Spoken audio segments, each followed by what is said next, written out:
Good afternoon বন্ধুরা, রোজকার মতন চলে এসেছি আজকেও তোমাদের সঙ্গে মেনু শেয়ার করতে। তো দেখো এখানে সোনুর জন্য ভাত বাড়ছি। ভাত তো গরমই আছে এখনো, খেয়ে আবার ও পড়তে যাবে। তো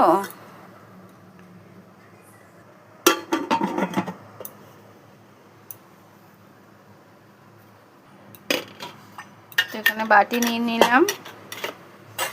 আজকে করে দিয়েছে যে এ দেখো ডাঁটা আলু দিয়ে ডিমের ঝোল হয়েছে আজকে।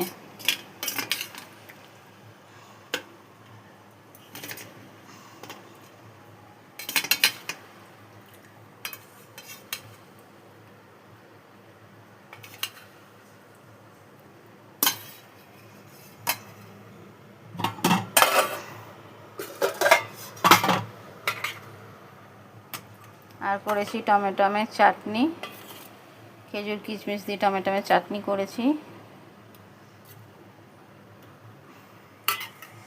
আর এখানে করেছি পটল ভাজা। তো সোনু তো পটল ভাজা খাবে না, তো ওকে আর দিচ্ছি না, তো চাপা দিয়ে রেখে দিচ্ছি।